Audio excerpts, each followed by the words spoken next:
आज स्टार्ट करेंगे, ये सारा देखना है।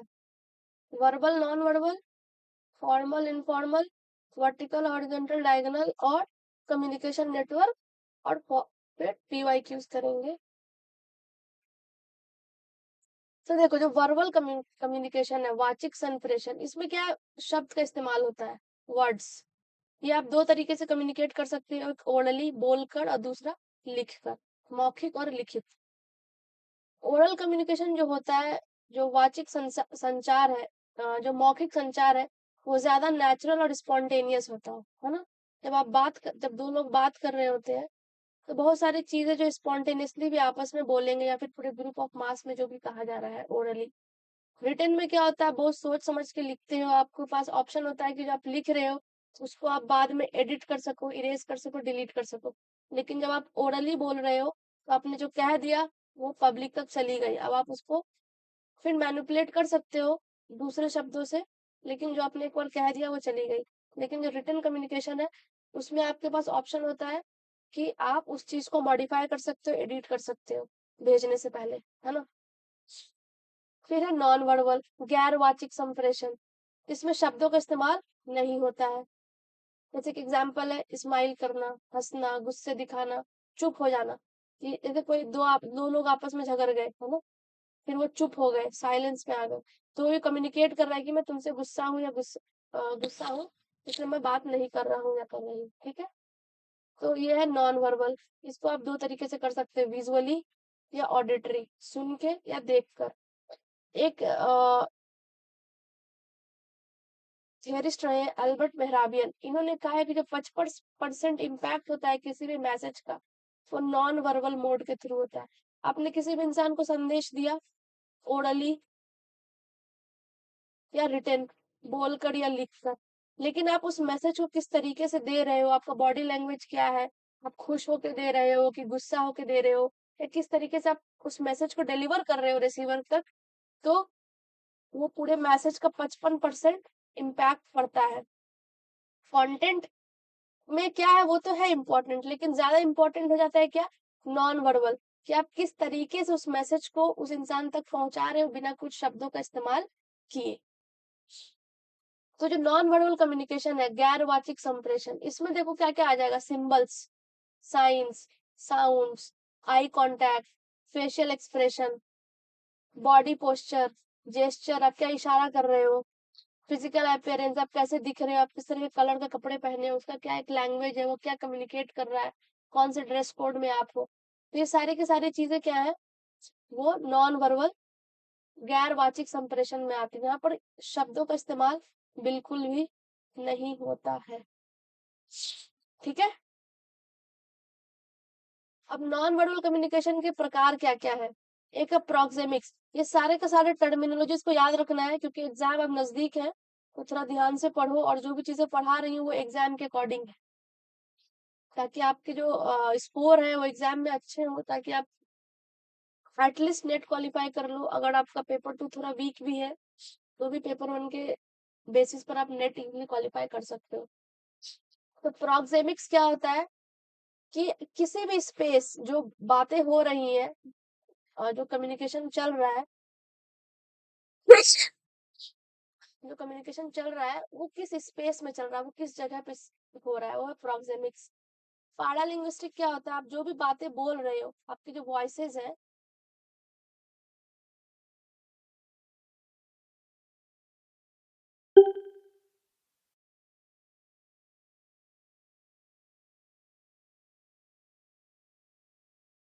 पैरालिंग्विस्टिक क्या है, जो आपका वॉइस है, उस वॉइस का टोन कैसा है, पेस, आप चिल्ला के बात कर रहे हो कि आराम से बात कर रहे हो, पिच कैसी है, वॉल्यूम रेट कैसी है, स्पीड में बोल रहे हो, धीरे धीरे बोल रहे हो, पॉज लेके बोल रहे हो, तो ये होता है पैरालिंग्विस्टिक, कि आपका वॉइस है उसको रीड करना।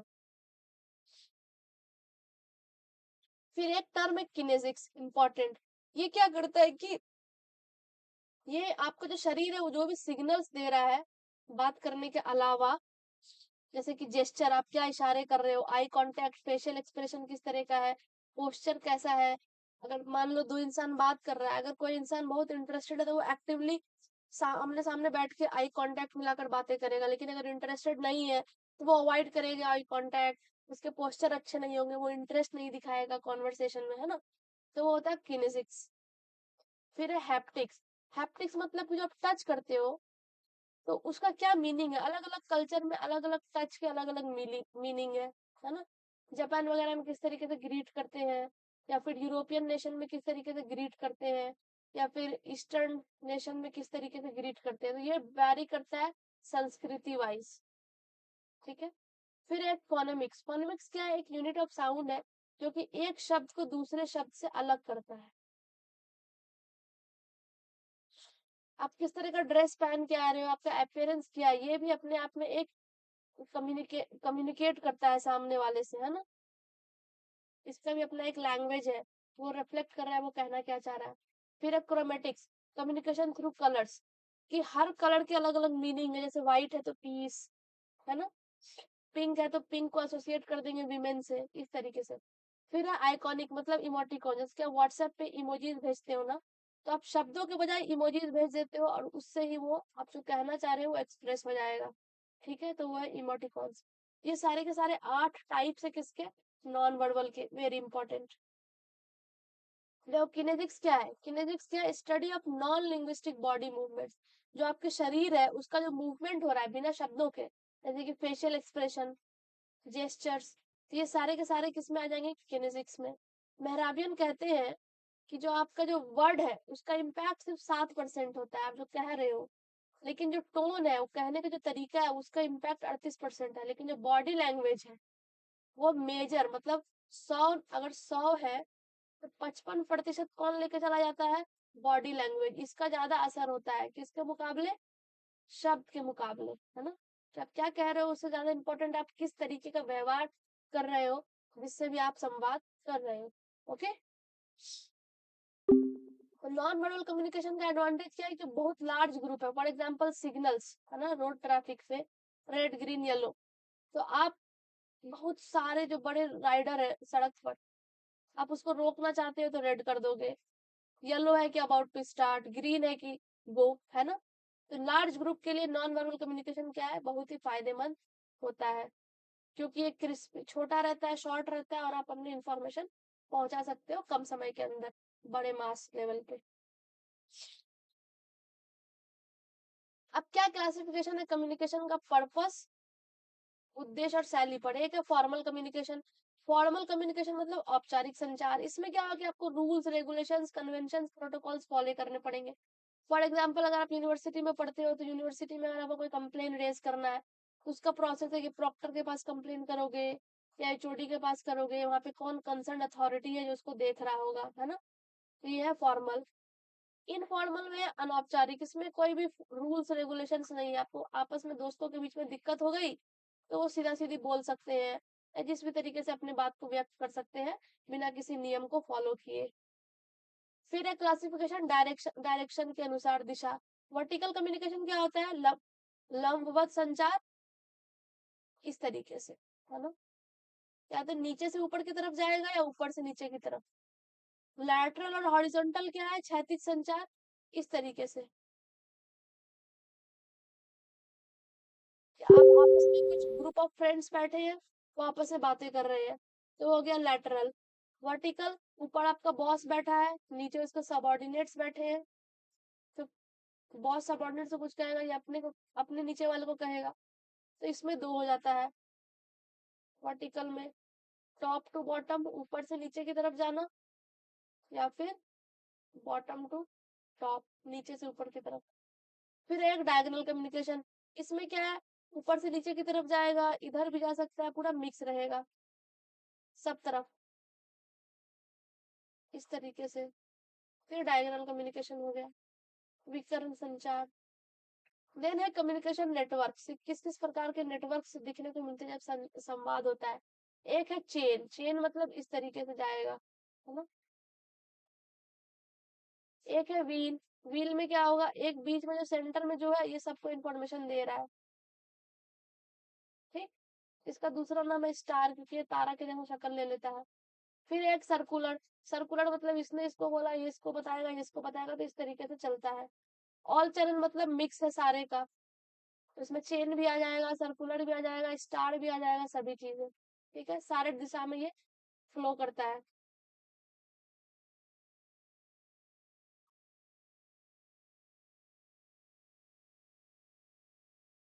अब आते हैं क्वेश्चंस पे।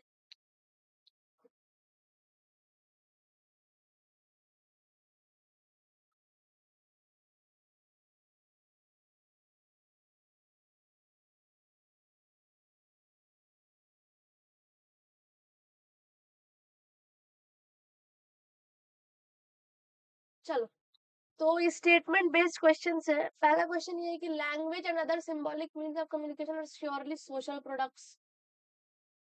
भाषा और संचार के अन्य प्रतीकात्मक साधन निश्चित रूप से सामाजिक उत्पाद है। दूसरा है communication media always provide the feel good factor to their users. इसमें क्या होगा करेक्ट या क्या दोनों इनकरेक्ट? दोनों इनकरेक्ट होगा। दोनों। हाँ, क्योंकि श्योरली नहीं लगना चाहिए पहले वाले में, मतलब बस सामाजिक पहला करेक्ट है, ये फॉल्स है। Language and symbolic means surely social product. देखो, जो सोसाइटी है ना तुम्हारी, हर सोसाइटी की अपनी अपनी एक लैंग्वेज है। तो जो भाषा और जो सिंबल उत्पन्न हो रहा है उस समाज के अंदर, वो सोसाइटी का ही तो प्रोडक्ट है, वहां पर जो लोग रह रहे हैं। फॉर एग्जाम्पल अपना कंट्री है, वहां पे जो गुजरात के एरिया में अलग तरह की भाषा है, बिहार में अलग तरीके का है। तो वो समाज का प्रोडक्ट है ना भाषा, या जो भी सिंबल्स है। लेकिन जो दूसरा स्टेटमेंट है communication media always provide the feel, ऐसा नहीं है, कम्युनिकेशन से हमेशा फील गुड फैक्टर नहीं होता है।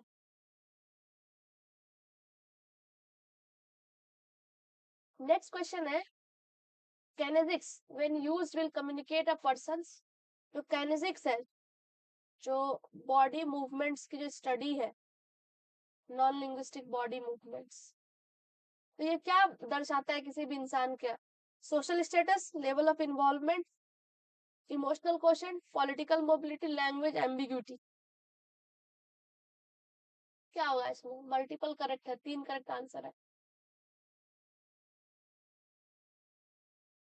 ये जो तुम बोली थी कि 55% उसके बॉडी लैंग्वेज से ये होता है, इम्पैक्ट होता है, हाँ। इफेक्ट होता है, तो उसका सोशल स्टेटस भी शो करता है।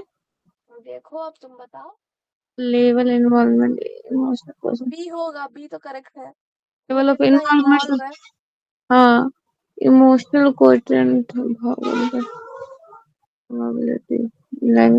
बी ई, बी और ई है एक ई साथ होगा नहीं? अस्पष्टता, भाषा की अस्पष्टता। अस्पष्टता नहीं, क्लियरेंस होना चाहिए, हाँ, अस्पष्टता नहीं होना चाहिए, क्लियरिटी हिंदी होना चाहिए। एलिमिनेट कर दो यहाँ से। नहीं ये होगा। गलत है। अब बचा क्या? बी तो होगा, बी कंफर्म है। इन दोनों में बी इमोशनल, कॉमन है, सी ए भी भी कॉमन होगा। है। अब ए और डी में चेक करो, ए होगा या डी होगा, कौन सा होगा? जैसे क्या होता है, नहीं, ए बी सी। हाँ, तो सोशल स्टेटस ये है, ठीक है। तो correct option is A, B and C. ठीक। चलो, नेक्स्ट क्वेश्चन है इन कम्युनिकेशन, संचार में channel richness is highest in the case of. Channel समृद्धि के मामले में सबसे अधिक किसमें? मतलब जो इम्पैक्ट है चैनल का। Face to face communication. Correct, third ही होना चाहिए। Yes. Next, which of the following are the key features of linear model of communication? Linear model of communication जो स्ट्रेट चलती है, तो इस दिशा में या इस दिशा में।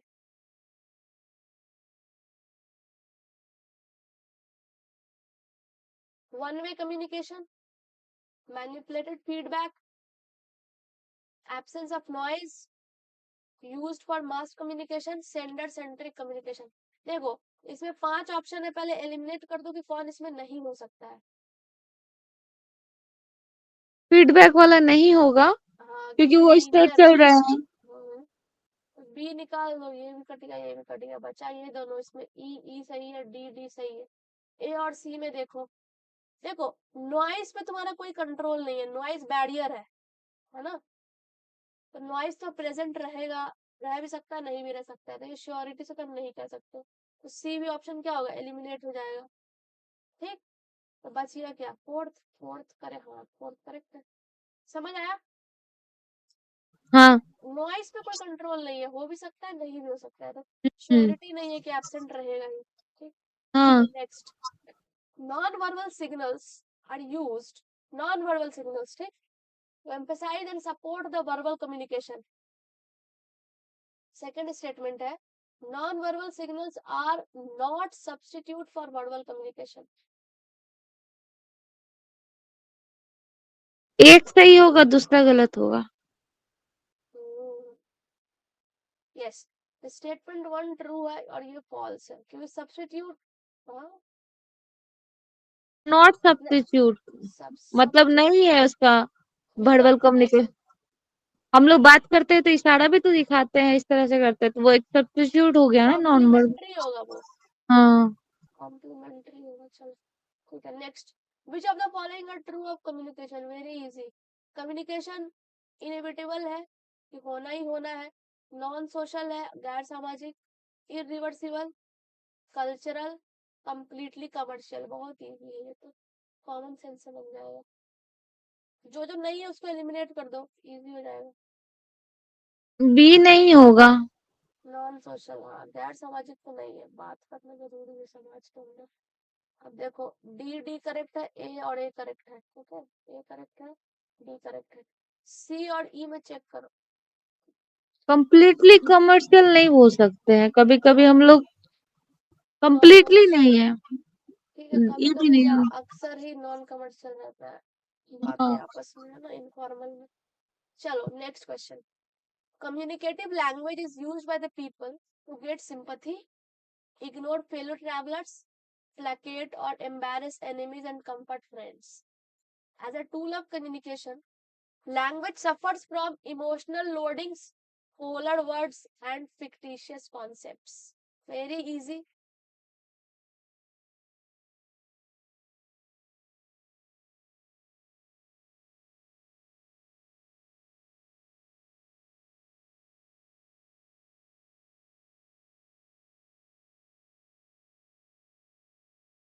एक तो सही है पर दूसरा में थोड़ा सा ये है, पर लेकिन वो भी होगा क्योंकि कभी कभी हम लोग इमेजिनेशन बात दोनों करते ही करेक्ट है। है, हाँ वही बोले कि सही हो सकता है, क्योंकि आप ताकि कभी भाषा का कभी हम लोग। इस्तेमाल कर सकते हैं सिंपैथी पाने के लिए, किसी को इग्नोर करना है आप इग्नोर भी कर सही है। सकते हो, है ना, नॉन वर्बल कम्युनिकेशन के जरिए। आप अपने दोस्तों को अच्छे से बात करके उसको कंफर्ट फील करा सकते हो, एनिमीज को एम्बैरेस कर सकते हो। और जब आप दूसरा बात वाले में। करते हो भाषा में आपका इमोशनल लोडिंग्स तो होना ही है। हम्म। ठीक है, तो चलो, नहीं यार, फिक्शनल वाला बात पे हम कंफ्यूज हो गए थे।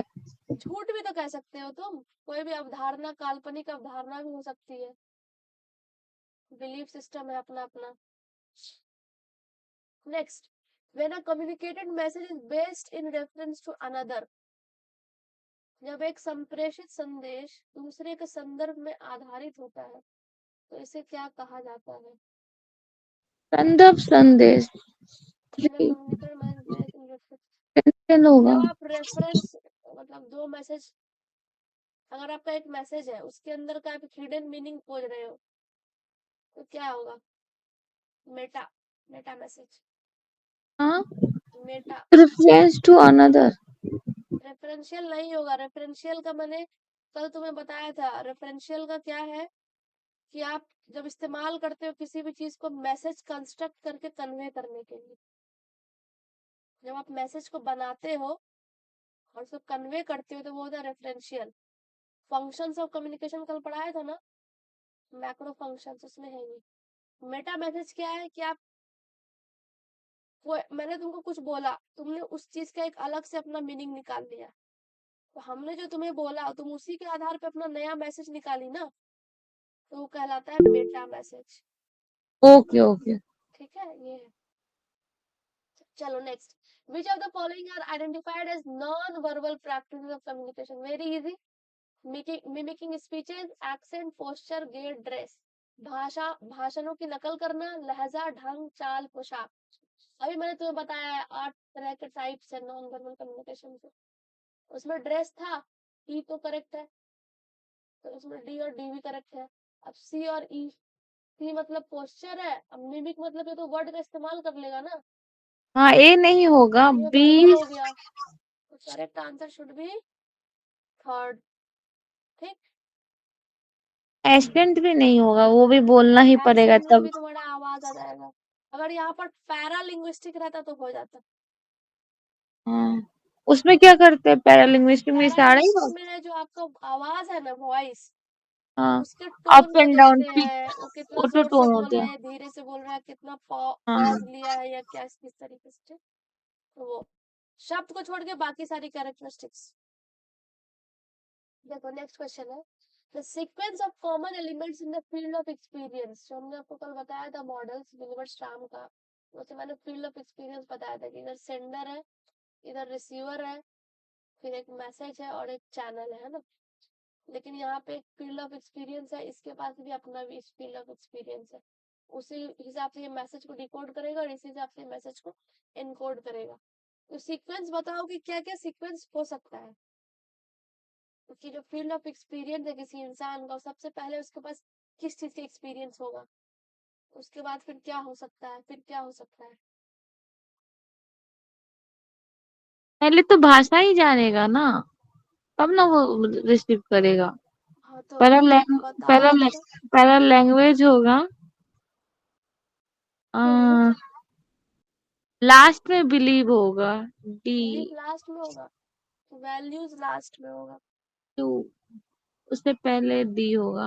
अगर ये देखो हाँ, बोलो ऐसे सेकंड, तो। ये है वन, जब भाषा आ गई फिर आप संस्कृति में समझ आओगे, अपने सोसाइटी के हाँ, समाज के, है ना। फिर आप में एक एटीट्यूड डेवलप होगा, फिर बिलीफ सिस्टम, और लास्ट में आप वैल्यूज। ये इसका शॉर्ट फॉर्म है ऐसे, L cap B. L cap भी। तो ये दैट इज आसान, करेक्ट। विल्बर स्क्रैम का। विल्वर श्राम है field of experience.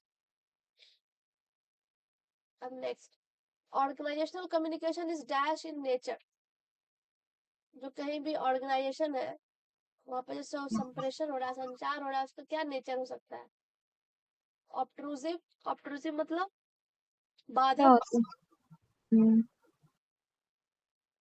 Control. Contradictory विरोधाभास होगा, परस्पर विरोधी, नॉन बिहेवियरल। नॉन बिहेवियरल मतलब वही हो गया, सब व्यवहार अव्यवहार। हाँ, और अप्लाइड मतलब जो आप अप्लाई कर दे रहे हो, प्रायोगिक, है ना। Applied in nature. हाँ, तो इसका करेक्ट आंसर यही है। कोई भी जो ऑर्गेनाइजेशन कम्युनिकेट कर रहा है, कुछ भी हो सकता है, न्यूज़पेपर, पब्लिशिंग हाउस, तो वो अप्लाई करता है सोसाइटी में अपने चीजों को, बाधक तो नहीं बनेगा, ये निगेटिव हो गया। परस्पर विरोधी होगा तो फिर ये खुद में फेल कर जाएगा। ठीक, चलो खत्म हो गया।